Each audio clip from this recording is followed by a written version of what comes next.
welcome to our very first virtual house party. I'm Dan Bryant, Executive Director of Square One Villages and your host for today's party. We're going to give you a brief overview of the work of Square One, especially for those who may be new to us.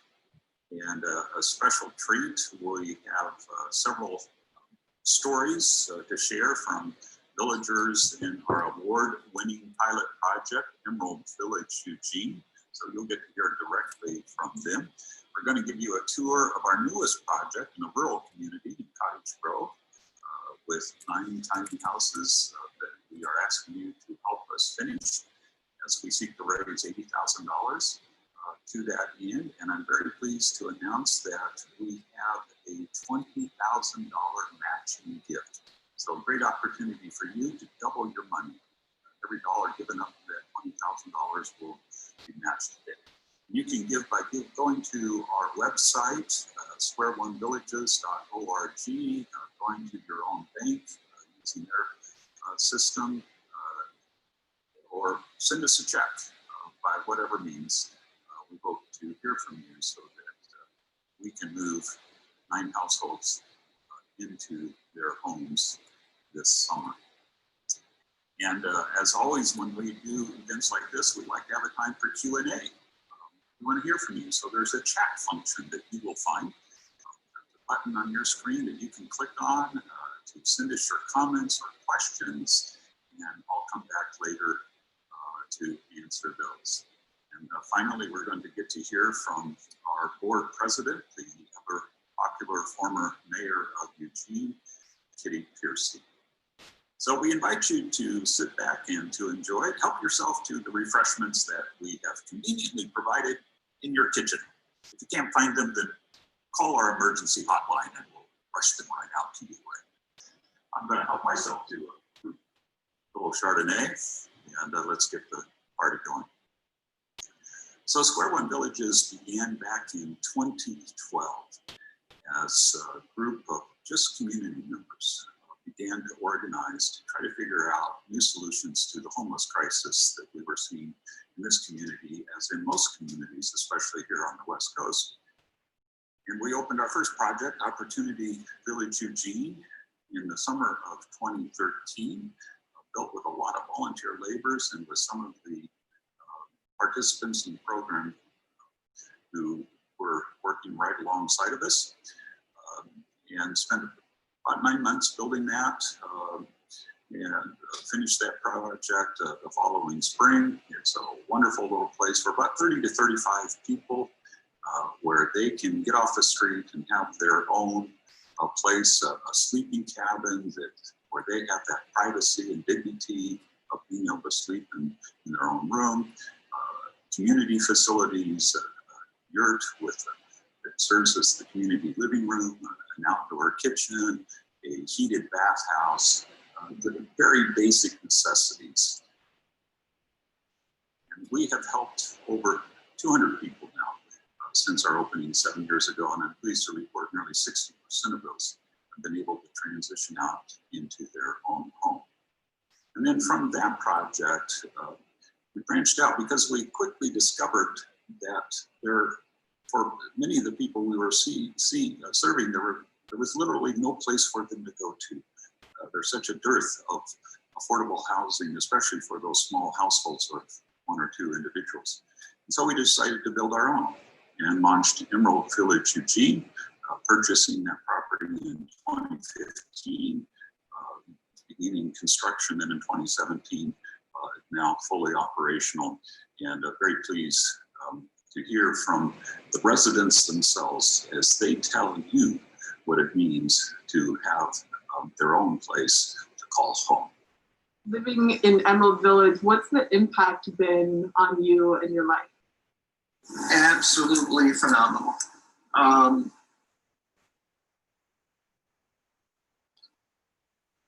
You know, I had come from being longtime homeowner. I'd owned 3 houses, had my own businesses for years, and then I was disabled and I couldn't get health insurance in America, period. And I had to get rid of everything. and went further and further and further down to the point where I was living in my car. You know, because with Social Security disability, I could not afford $600+ a month rent in Eugene. It's enabled me to do what I love, which is paint. You know, I could buy materials and actually selling paintings online now. And I couldn't have done any of that if the daily fight for survival, if it had remained, because I was getting tired of it. You know, I had 6 years of it, and I was just, okay, maybe it's time for this movie to end, you know. And all of that shifted, you know. And you know that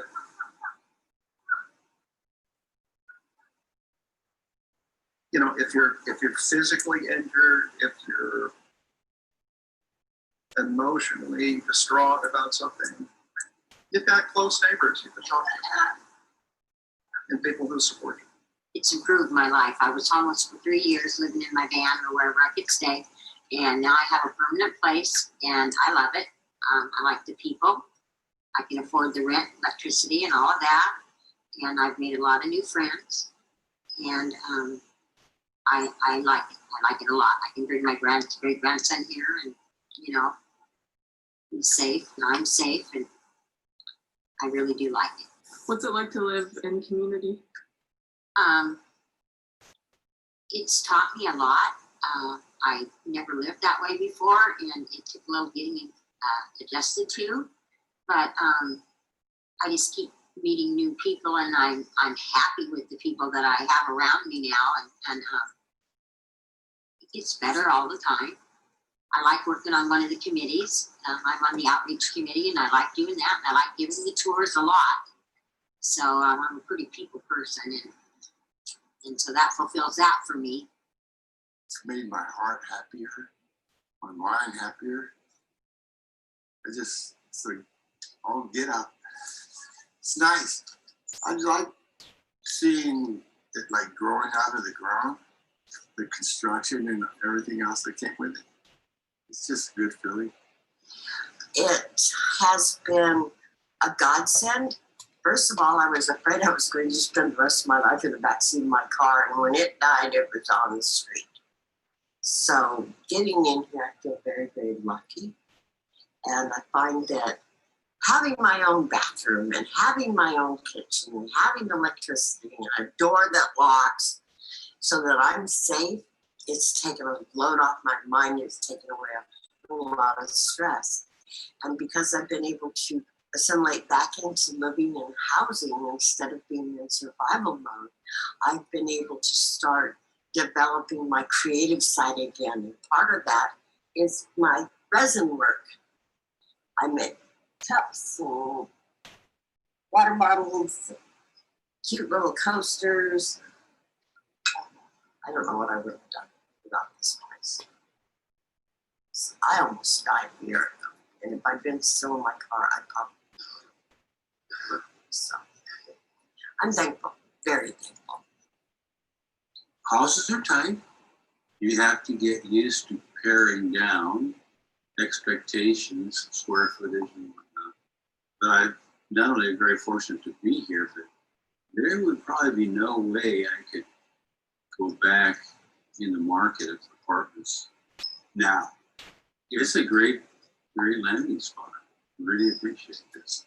And I'll be honest, I'm kind of tend to be an independent loner type, so it's tested my ability to join in and be part of something larger. But that's a good challenge. That's the challenge I think I'm up for and need right now. Everybody thinks that everybody has a house or an apartment, and that just isn't the way things are, especially these days. When you lose that or it goes away, you find yourself struggling to restore that, and it takes nearly a miracle to do that. And when that happens, the amazing thing is that it's not what it was when it went away the first time. It can actually be better. I know that my experience here in Emerald Village is way beyond anything I would have ever imagined. I've learned my boundaries and how to respectfully implement them as well as working with others. Well, it made me a lot more confident in myself. It made me look at myself in a more positive light. I love living here, you know. I helped build my house, you know, so everything you see in here, I've done. You know, I accomplished like so much. And I want to do that without living here. So You could think of 2 words that would explain what it's like living here. What would the 2 words be? The first word that comes to mind is community. Being together and watching out for each other and being there when they need help means a lot to me. The other word is security. It is safe here. It's not safe on the streets. amazing and fabulous. Trust and family. Safety and camaraderie. Inspiring and empowering. Eye-opening. This has been marvelous. You learn that being right is overrated.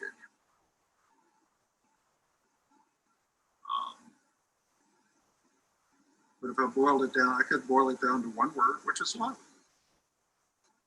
You know, at the end of the day, we love and care about each other. And then once we had finished that project, we quickly began branching out to looking how we could replicate it.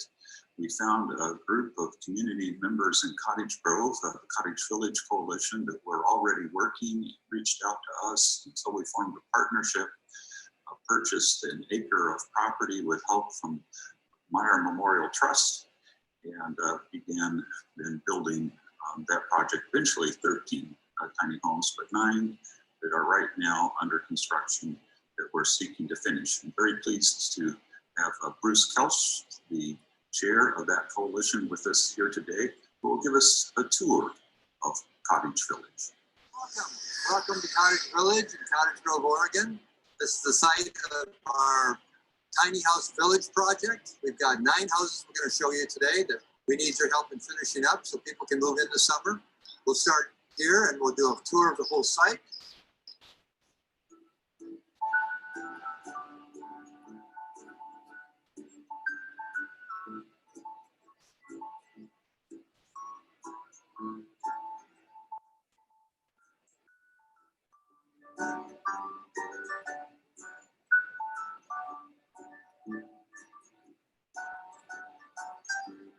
So we're going to show you model B.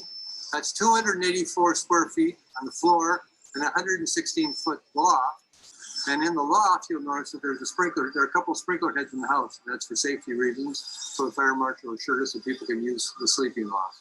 So come on in.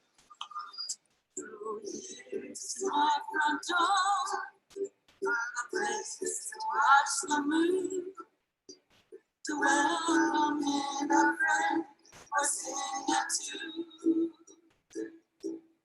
Tiny houses. So this is model A. It's 192 square feet with 88 square feet of loft. It's a little bit smaller, but you'll notice in all the houses, wonderful natural light, lots of windows. So come on in.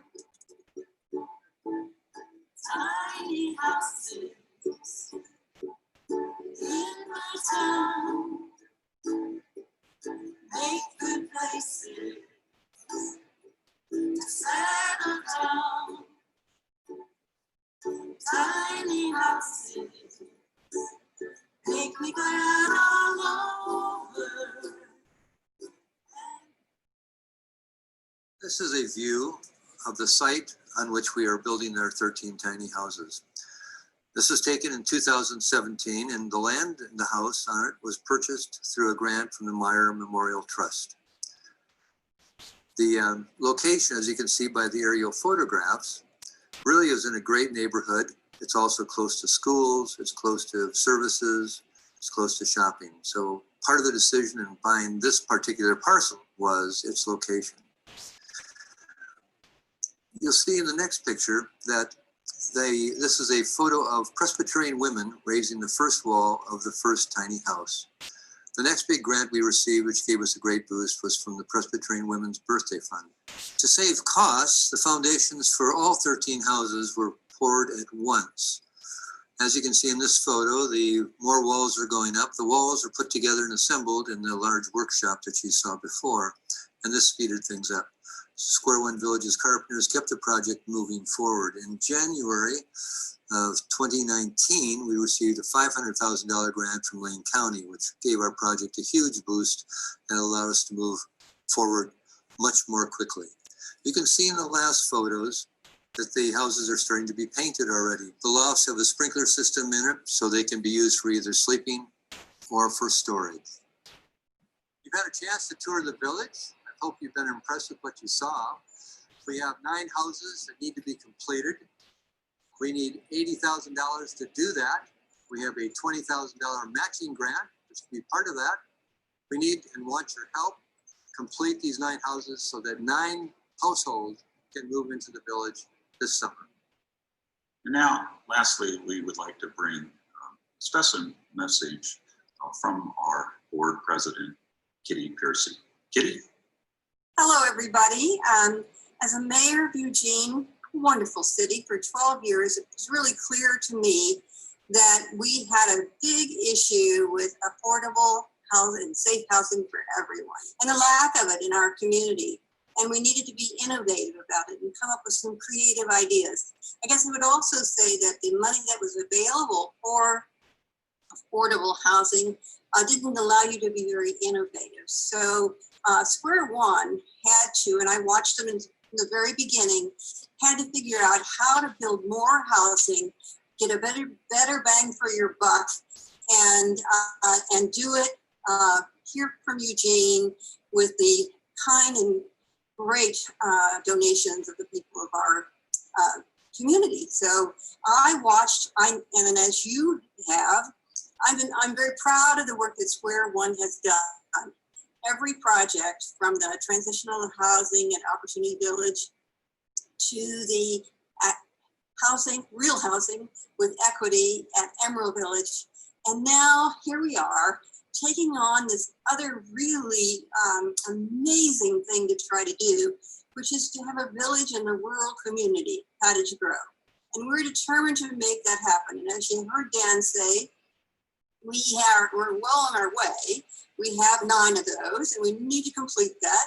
And we need about $80,000 more. And so I, as board chair, am reaching out to all of you to say this is something we can do together.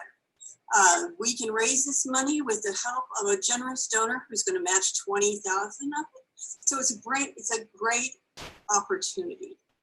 And I would say, even in the time of the pandemic, if you looked out here and saw what this organization has been able to accomplish in just a few years in terms of redefining what housing possibilities are in our community and actually across the country, now this isn't just an urban solution, it's a rural solution too. It's in there for all of us. So this is your time to step in, a really important time to step in to finish off this project, because it can be duplicated and replicated in many places, and I think it will. So I'm asking you to be generous and to give. And I'm also going to say it's a perfect time even where we are, because we have the wind in our sails. This completes our house party. Yay! Thanks for joining us. Thanks for being part of us. Thanks for being part of the team. If you'd like to stay, we will now do a Q&A with Dan Bryant. For those of you joining via YouTube, you may type your questions into the chat box. If you're joining us on Facebook, you can type questions into the comment section. As Square One's board president, I thank you for joining us, for being such a generous community. So this is Dan. You can hear my voice. Amanda, you need to turn my video back on. It won't let me turn it on here. So hopefully, Amanda, you can hear. And I will be back on screen in just a moment. I do apologize. There we go. So I apologize, first of all, for those of you who were trying to log in via Facebook. Don't know why that did not work, but glad you were able to find us here. Looks like we've over 40 people here today, including from Southern California and New Mexico. That's what I love about this technology, right? Things we wouldn't be able to do if we were doing it in person. And the other thing I would just note is that first part that you just watched was pre-recorded. I am now speaking to you live, obviously. And because of that, it was recorded before the world changed yet again, right? We had the first change with the pandemic, and then the awful killing of George Floyd, and we've seen all the unrest that has happened in the last week or two. I was at the rally, as I know many of you also were, on Sunday or wherever you are. I know many people participated in that. And I noticed today that Governor Cuomo is calling on everyone who's been at the rallies to go get tested for COVID. I've already done that, did that on Friday, and glad to report that I tested negative. But it is very important in this time, and I've been reflecting on the connection between these events. There was one of the chants I read in the paper this morning in one of the protests was house keys, not handcuffs, right? And of course, we're all aware of the systemic injustices in housing. And we at Square One are trying to do our part to right that ship. We started several months ago working on our DEI program, diversity, equity, and inclusion, and trying to be very intentional in what we do to make sure that we don't just have a non-discrimination policy in words only, that we are proactive about seeking to reverse some of those injustices as it relates to housing. So it was so moving to hear those testimonies from our villagers at Emerald Village. I know some of you have been there and have seen the quality, and you can see the difference in those individuals' lives and how important housing is. And now to bring that to a rural community. So we give thanks, first of all, to all those who participated in this video already. And thank you, Kitty, for your wonderful testimony and leadership that you have given. Bruce and the folks in the Cottage Village Coalition for all the hard work that you are doing down there. Our wonderful carpenters down there that are doing such great work. And our community relations director, Amanda, who has been doing a lot of the technical work on this, and will bring us an update on how we're doing on our pledges and gifts. So Amanda? Perfect. Thank you so much, Dan. Well, I have very exciting news to report. We have raised $35,053. So if we add that 20K match, we are at $55,053. And remember, our goal is 80K. So that means we only have 24,947 to go for us to be able to move in those 9 households this summer. And since we have so much momentum, what if we now aimed for 100K, which would give us an additional 20,000 that could be used to frame in those other 4 remaining homes. It's about $5,000 for framing each house. So let's keep going strong here. And remember, you can donate now on our website, squareonevillages.org. and we'll add your gift to the live tally here. Or you can send us a check to 15 North Polk Street. And if you'd like your check to be included in the live report, you can type your gift amount in the comments section. And if you prefer not to, then we'll do a full report on Friday as well. And I just really want to say a big, genuine thank you to everyone who's already donated or is planning to donate. Just imagine what it'll be like for each of those 9 households to move into a permanently affordable home during this global pandemic. Thank you so much. Back to you, Dan. Thank you, Amanda. And you can also send us emails if you prefer to do it that way. If you want to make a confidential gift, but would like to let us know the amount, you can email me, Dan at squareonevillages.org, or Amanda at squareonevillages.org. And we'd love to hear from you by any of those means. So we do hope that you'll take a moment to go to the website, to make that donation, to call us, to email us, to let us know what you can do to help us get over the top. So let me check in to see if we have any questions from anyone. Have any questions come in, Amanda? It doesn't look like we've received any questions yet, but I have several that I bet people would be curious to hear about. First of all, these Emerald Village and Cottage Village are both housing cooperatives. So what does it mean to live in a housing cooperative? That's a great question. And one of the things that we have learned, especially in our first project, was how important it is to make sure that the residents understand that question, that this is not a standard rental with a landlord. You are the landlord in effect. The co-op operates the facility. The co-op is responsible for its care and maintenance. So every villager has a responsibility. They sit on a committee, building and grounds, membership, different aspects of running the co-op, and the other members of that co-op hold each other accountable for that, because everyone has to participate in that. So they each have to do a couple hours of service each month to contribute to that, to make sure that things operate smoothly. And then Square One operates as the owner of the property, and so we are there to provide support and oversight and just to assist people in that operation.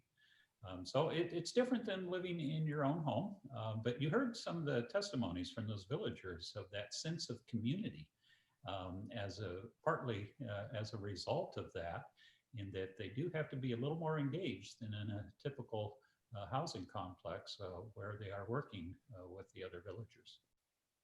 Great. We do have a question that just came in. What will be the average cost per unit, and will Cottage Village have a community center? Yes, so the average cost is in the neighborhood about $45,000 to $50,000 for the units. When you add in the cost of the property and everything else, then you're getting upwards to closer to $100,000 per unit. The community center, we're still trying to decide which direction to go. We have two options. There is an existing house on the property that does have renters in it. It's counted as a 4-bedroom house, but really 3-bedroom. And then there is also a large shop that we are using as for support in the building. That's where all the tools are kept and some of the things that happen in that shop. So we've discovered the shop is very useful. Originally, our plan was to convert the shop into a community center, but now we're thinking maybe we'll convert the house at some point into a community center. Still leaving that option open. Right now, our first priority is get the houses finished, get people moved in as soon as possible. The Cottage Village Coalition is already working on the process of identifying the potential residents. There have been, I think, 6 or 7 meetings, which have not been easy to do in this time to keep the social distancing, but We've held several information sessions for potential residents where we've explained the whole process and how it works. And then the coalition will be working on that process to interview them and to make the selection of those first 9 so that we can involve them in the very final stages, helping to decorate their homes and landscaping around it and things of that nature. But hopefully we'll be there probably sometime midsummer that you'll see us opening and bringing those host villagers. I think I answered more than that question. Was there anything I left out there, Amanda? I don't think so. I think you hit it perfectly. Another person has a question about if they can designate for Cottage Village. Oh, absolutely. And that's the whole point of today, is that the gifts that come for this event actually will be designated for Cottage Village. So if you want to give just in general to Square One or any of our other projects, it is helpful that you always let us know that when you send your gift in. But you are always able to designate your gift for any of our projects, but especially now in response to this virtual house party, we're hoping that you will designate those for Cottage Village. Great, Dan. And another question, how might future village project possibilities be identified, suggested, criteria laid out or listed? Says, i.e., perhaps what other people have suggested or what SOV is considering? That's a great question. A great thank you for that lead in that allows me to mention a couple other possibilities. In fact, we are working on the purchase of 2 pieces of property as we speak.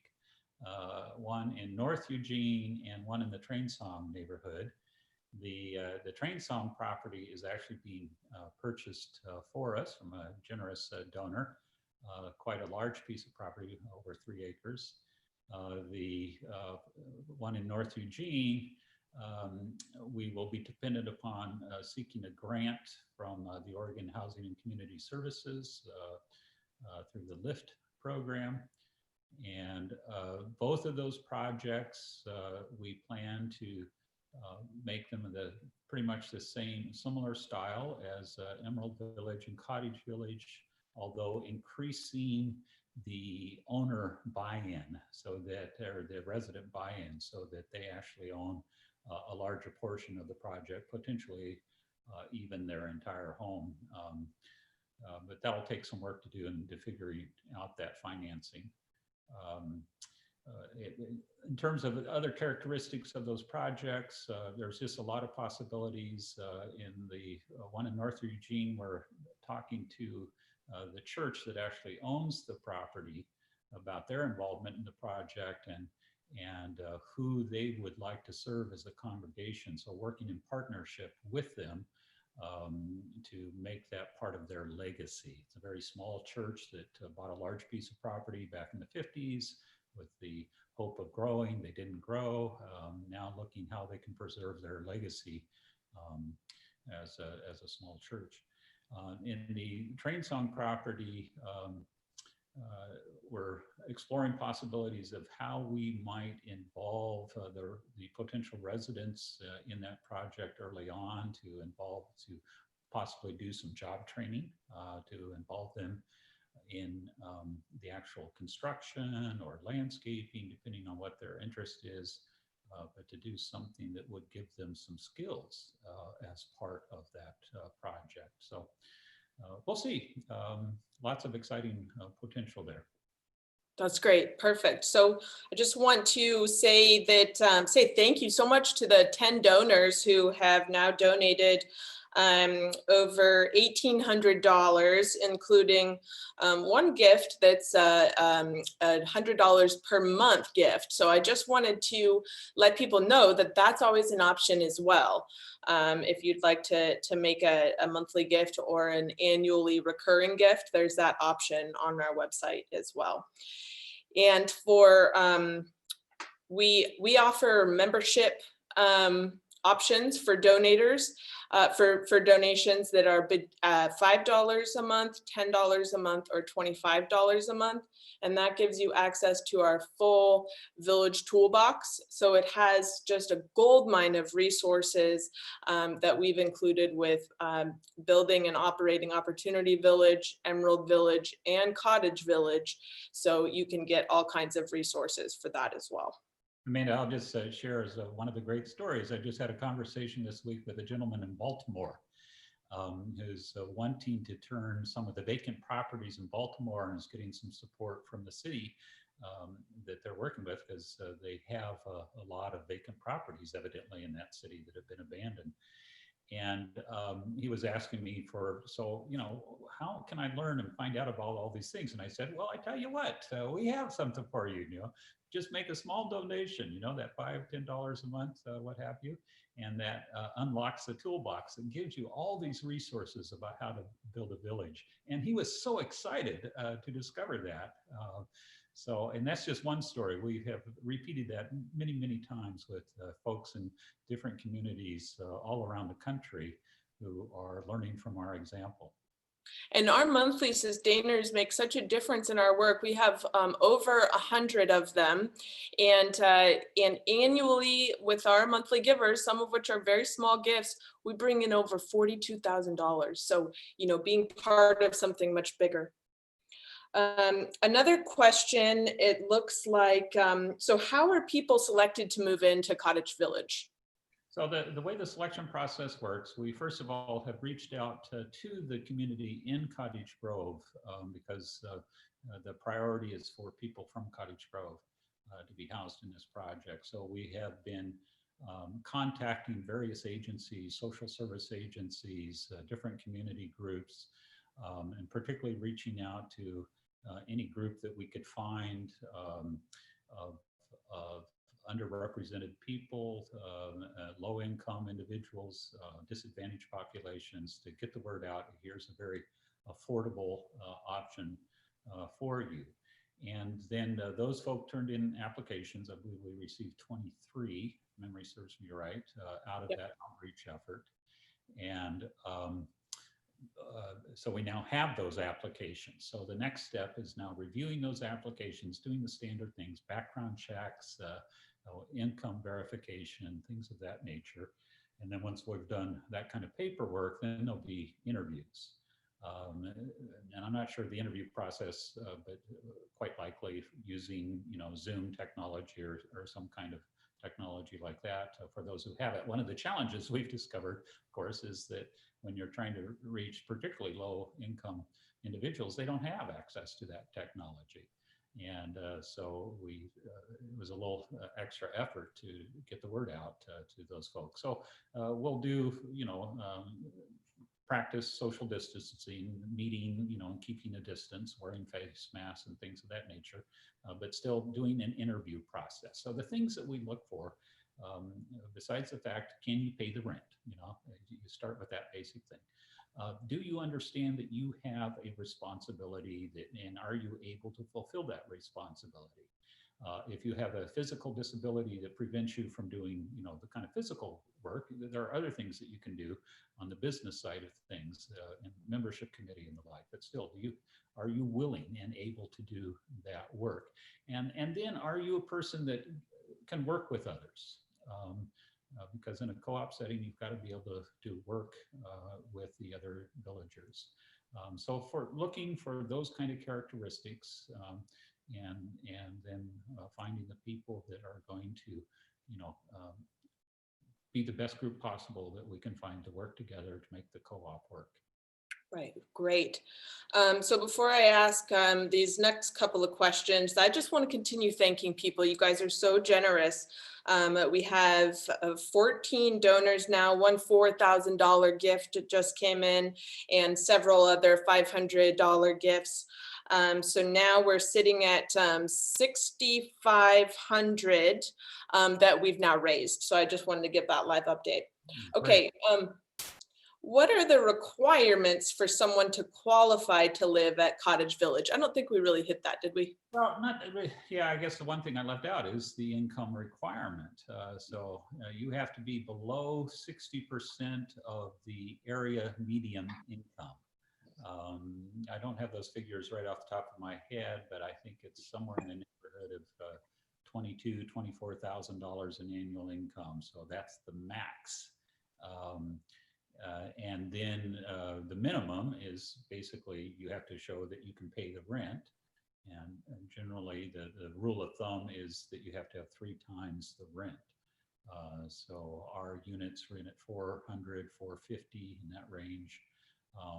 But we have successfully at Emerald Village, we've taken people in who only had about 2 times the rent, and they've done great. So we're willing to go lower than that general, rule of thumb to folks that are in that range of 2.5 times the rent. But still they do need to show some means that they can meet that rent.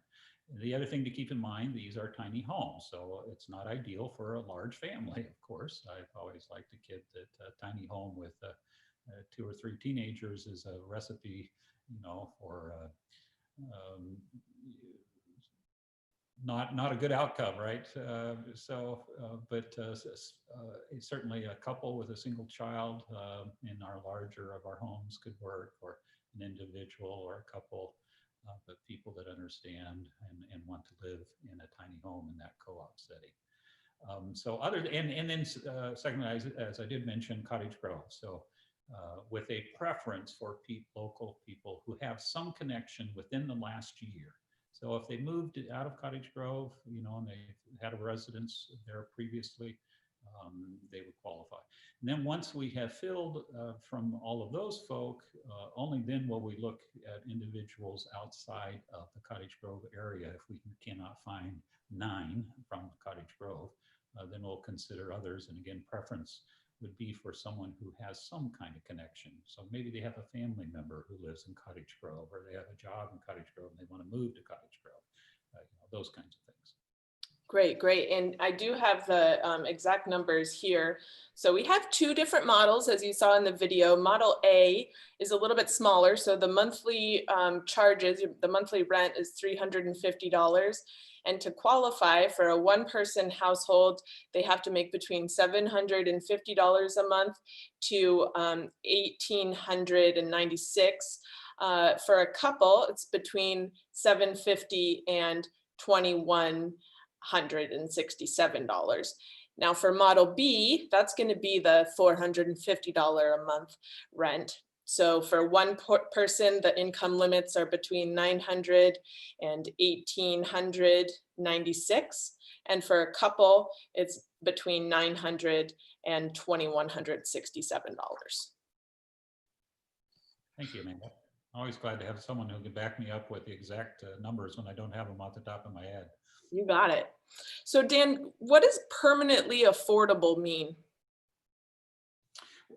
In terms of this project, it means that this project will remain, cannot be sold.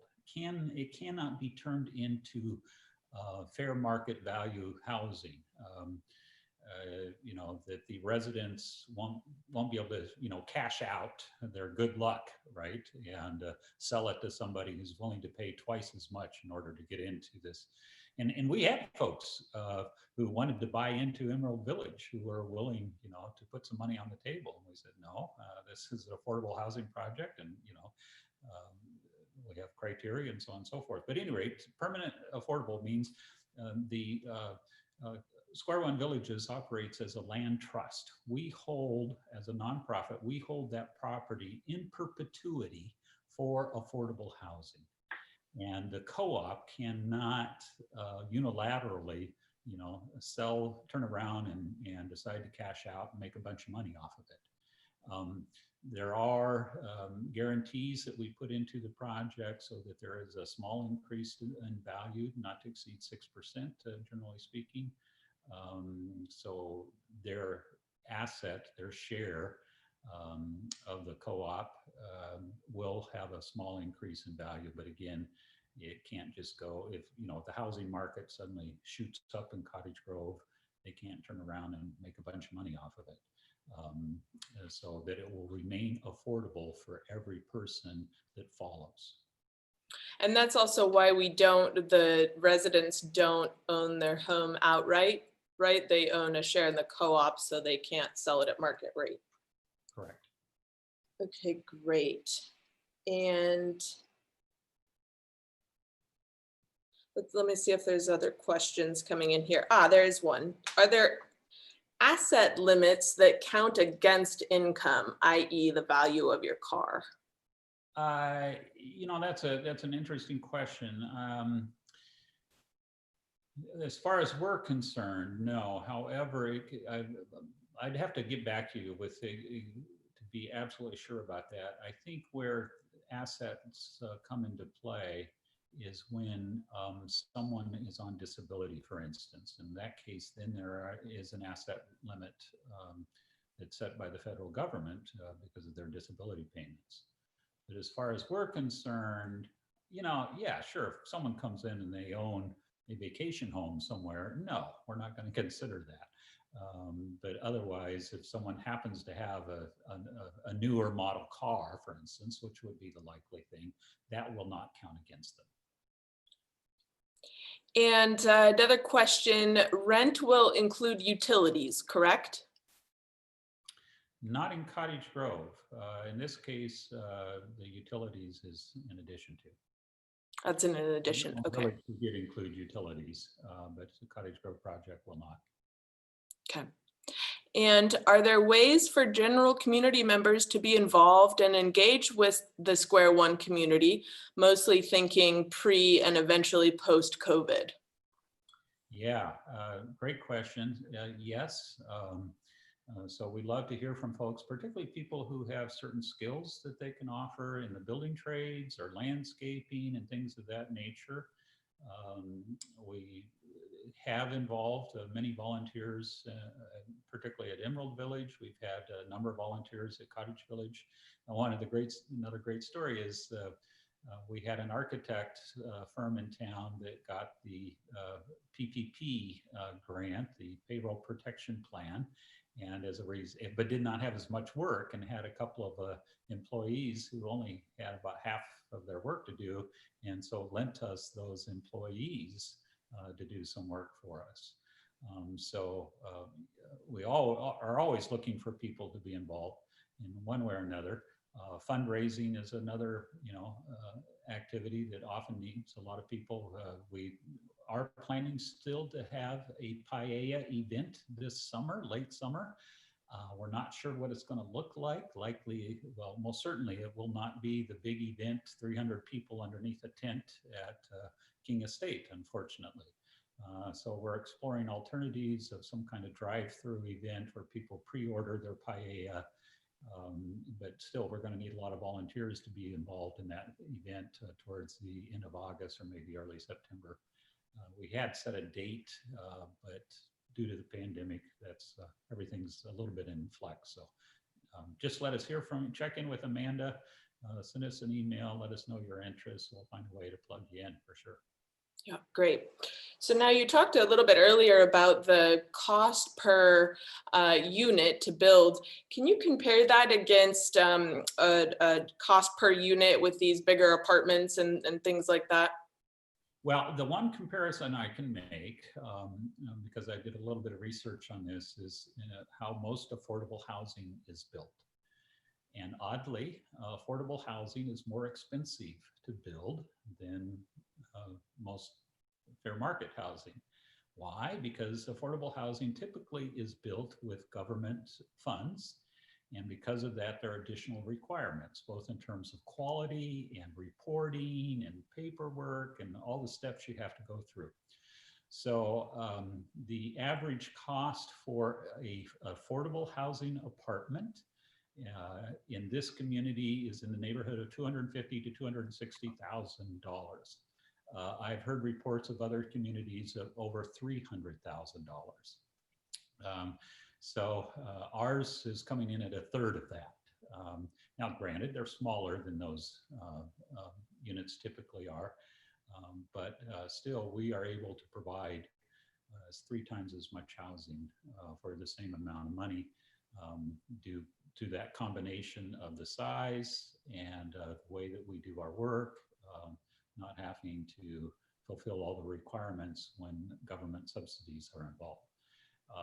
When we do, because we know that this is very difficult to sustain. I mean, there's a finite limit of how much housing you can build when you're wholly dependent on donations.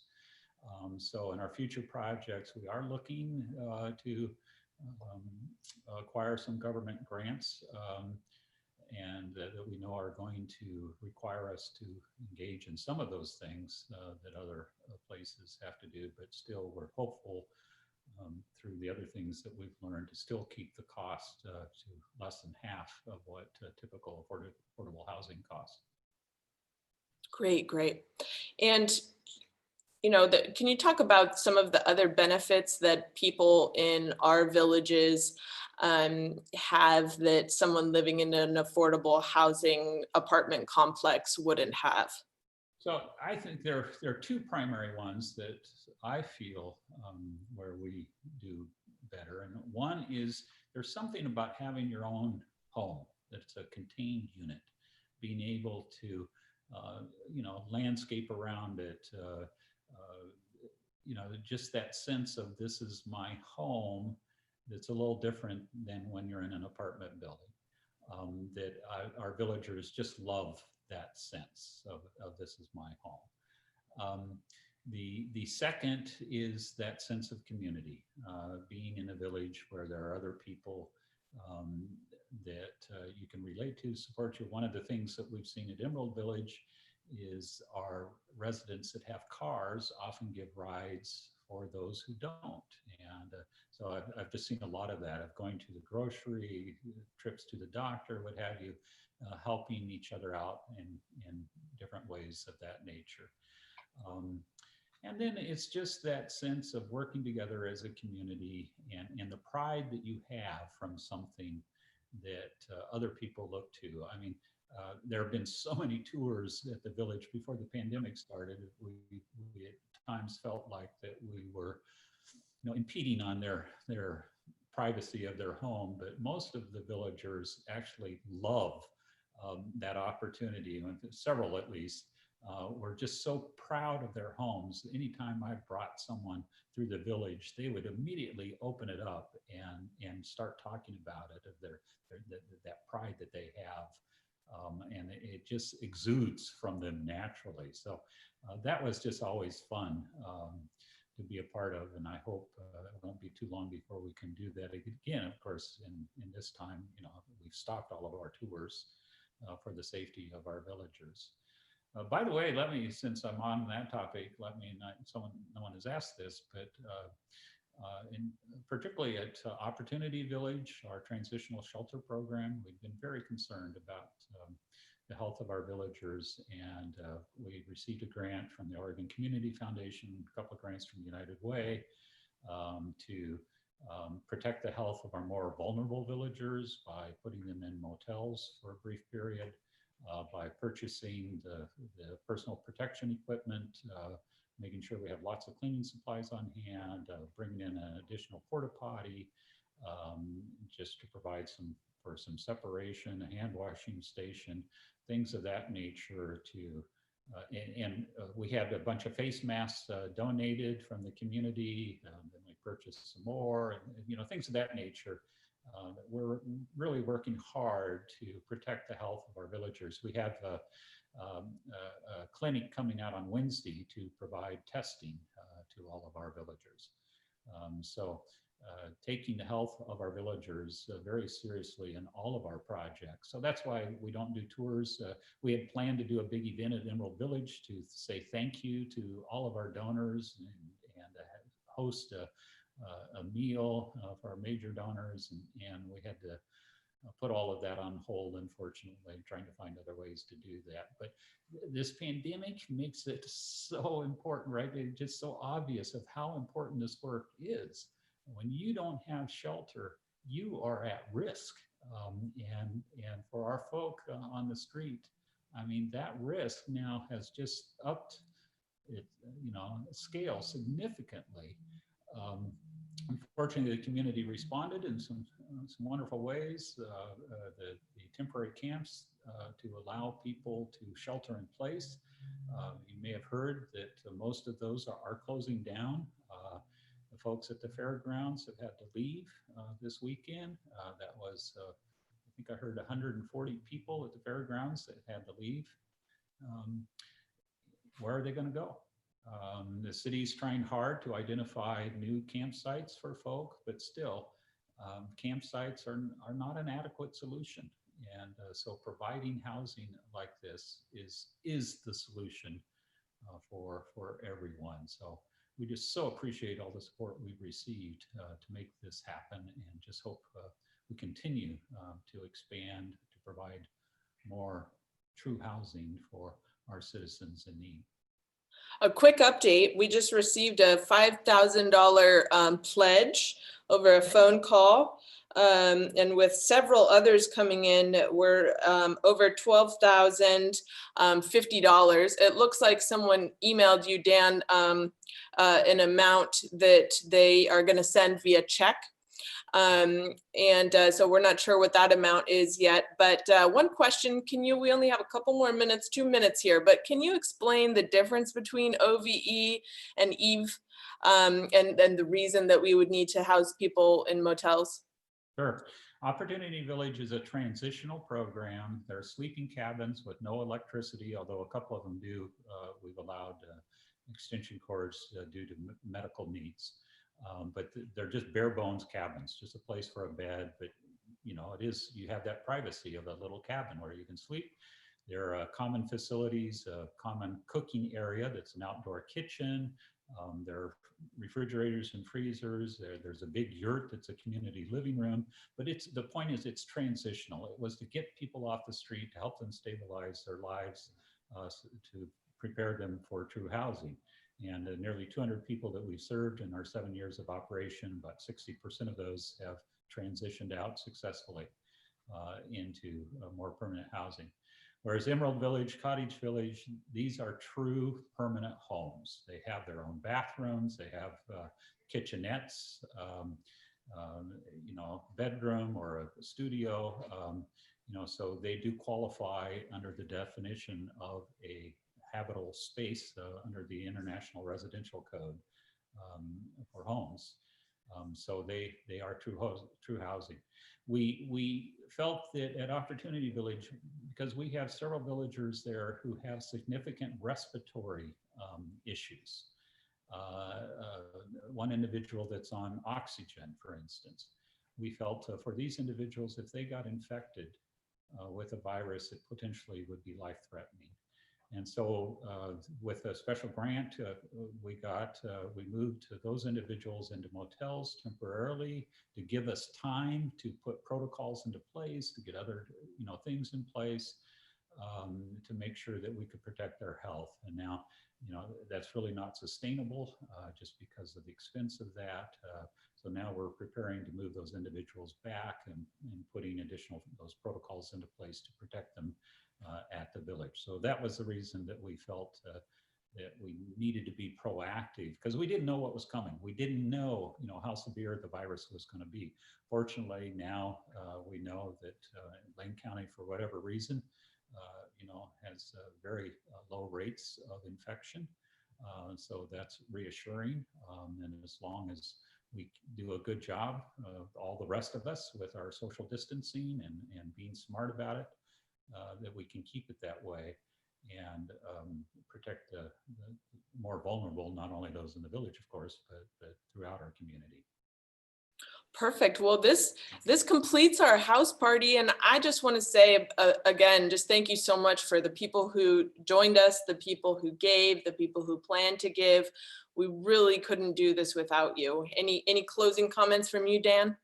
We so greatly appreciate the wonderful support of this community all across the board, our community leaders, the city, the county, and all of our generous donors. So we couldn't do it without you. This is such rewarding work.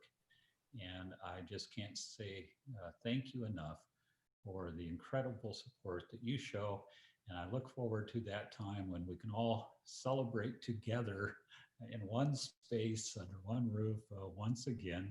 And just know that time will come soon. And in the meantime, just thank you for checking in and staying with us in this very important time. Thank you so much. We wish you all well.